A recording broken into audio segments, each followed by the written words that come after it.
नमस्कार दोस्तों, आपने बहुत से स्टार्टअप की सक्सेस स्टोरी के बारे में सुना होगा, पढ़ा होगा, पर क्या आपने ऐसी स्टार्टअप के बारे में सुना है जिसे एक आदमी ने आसमान की ऊंचाई तक पहुंचाया, लेकिन उस स्टार्टअप में कुछ प्रॉब्लम की वजह से उन्होंने सुसाइड की। लेकिन इस स्टार्टअप की जर्नी यहाँ नहीं रुकी।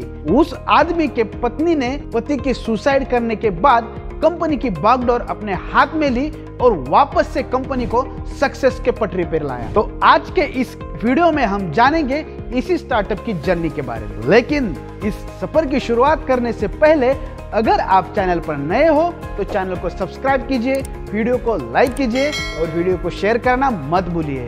और हाँ, पूरी कहानी जानने के लिए वीडियो को एंड तक जरूर देखें। तो आज मैं आपके साथ शेयर करने जा रहा हूँ कैफे कॉफी डे की जर्नी को। तो चलो वीडियो स्टार्ट करते हैं। नमस्कार दोस्तों, मैं हूं शिवराज पाटिल और आप देख रहे हो आपका अपना YouTube channel review for you.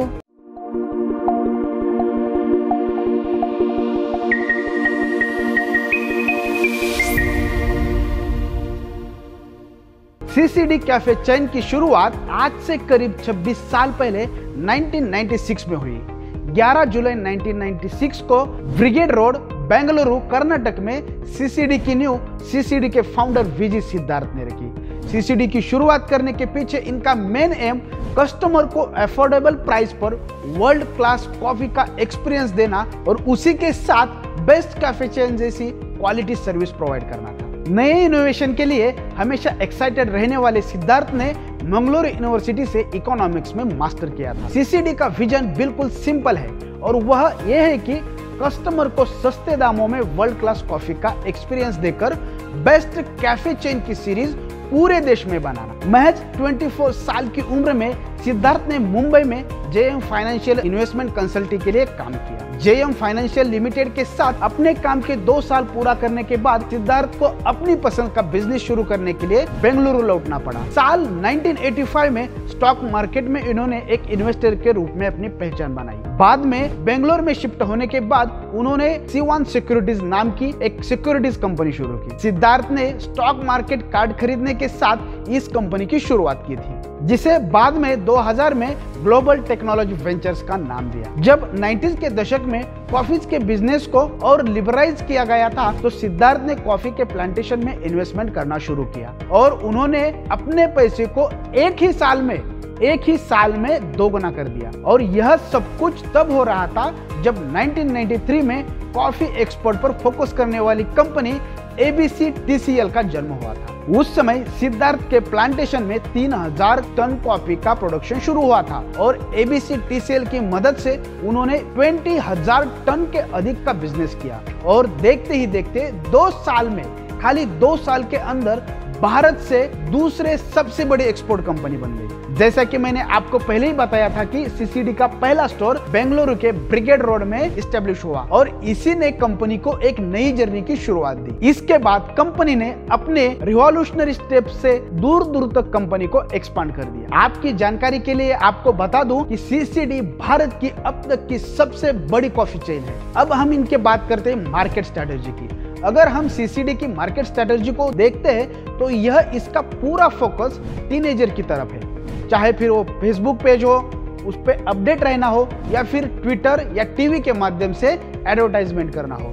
CCD की मार्केटिंग स्ट्रेटेजी पूरी तरह यह ध्यान देती है कि टीनेजर को कैसे कम्युनिकेट किया जाए, उनके साथ कैसे रिलेशन बनाया जाए। 8 से 10 करोड़ के मार्केटिंग बजट के साथ सीसीडी अपने पूरे बजट में से 2% मार्केटिंग पर खर्च करती है। इसमें से लगभग 90% इनका इन स्टोर मार्केटिंग पर खर्चा होता है और रहा जो 10% है वो इफेक्टिव मार्केटिंग में खर्च किया जाता है। सीसीडी का मेन फोकस अपने कस्टमर को कॉफी पीने के साथ साथ उन्हें बातचीत करने के लिए एक अच्छी जगह उनको प्रोवाइड करना और अवेलेबल करना उनका मेन फोकस रहा है। सीसीडी के इंस्टाग्राम, ट्विटर पर हजारों फॉलोअर्स के साथ साथ फेसबुक पर भी लाखों में फॉलोअर्स है। इन्होंने फेसबुक के चेक इन फीचर्स का अच्छी तरीके से इस्तेमाल किया है, जहां हर कोई अपने फ्रेंड्स और फैमिली मेंबर को बताना चाहेगा कि वो अब कहाँ है। जैसे कि हम अगर सीसीडी में गए और अगर वहां हम कॉफी पी रहे हो और उसका कोई फोटो हम फेसबुक या इंस्टाग्राम पर पोस्ट कर रहे हो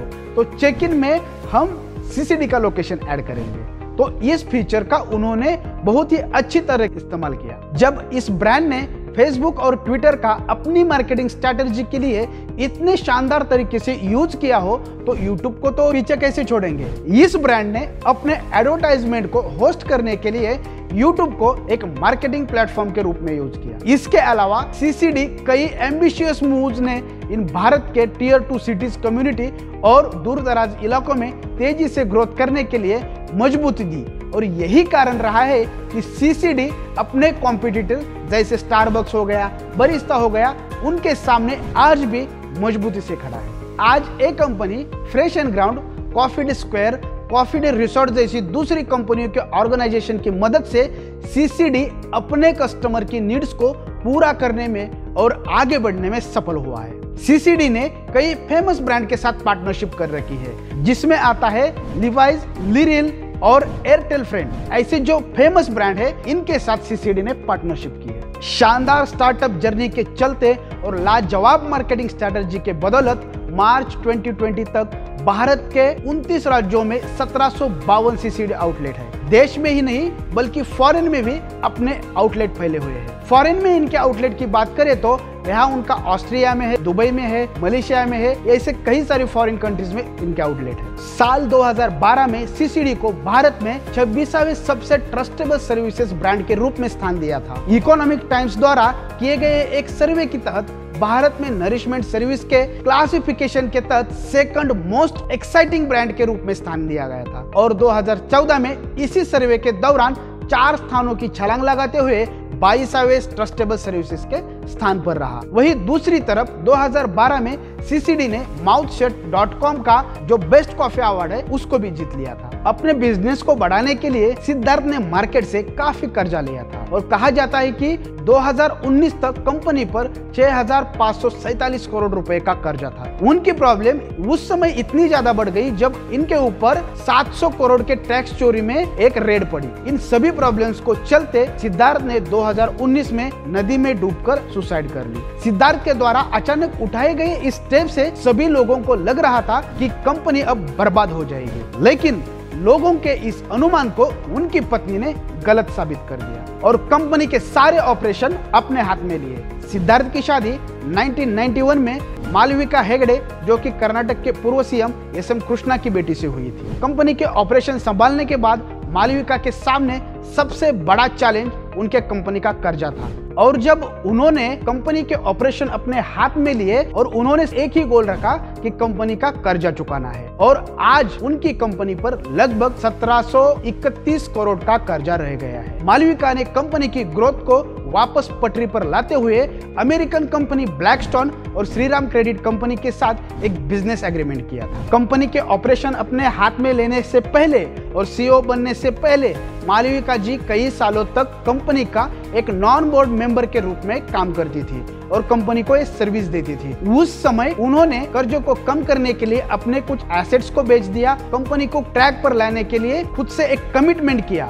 लॉकडाउन के दौरान मालविका जी कंपनी के सीईओ बनी और उन्होंने कॉफी के दाम बढ़ाने के बजाय उन आउटलेट को बंद किया जो कंपनी के आउटलेट प्रॉफिट में नहीं रहे थे। उन्होंने सैकड़ों कॉफी वेंडिंग मशीन वापस ले ली जो आईटी पार्क में और कंपनीज में इंस्टॉल की गई थी और साथ ही नए इन्वेस्टर्स को अट्रैक्ट करते हुए कंपनी के ग्रोथ के लिए फंड रेज करने में भी वो सक्सेसफुल हो गई। इस तरीके से उन्होंने कंपनी के लोन को कम कर दिया, जो कि 2019 में 7,200 करोड़ रुपए लोन था, वो 31 मार्च 2020 में खाली 3100 करोड़ रह गया। तो दोस्तों अब आते हैं हम कंक्लूजन पर। फिजी सिद्धार्थ ने सीसीडी के छोटे से स्टार्टअप को देश की सबसे बड़ी कंपनी में बदल दिया, लेकिन कर्ज के बोझ के तले दबने के बाद वो खुद को संभाल नहीं पाए और खुद की जिंदगी को खुद ही खत्म कर लिया। इससे हमें यह सीख मिलते हैं कि आप कितनी भी बड़ी कंपनी बनाओ, लेकिन अपने हैसियत के हिसाब से ही कर्जा उठाओ। वही दूसरी तरफ सिद्धार्थ की पत्नी ने खुद को अपनी पति के मौत के बाद संभाला और साथ ही साथ कंपनी के ग्रोथ को भी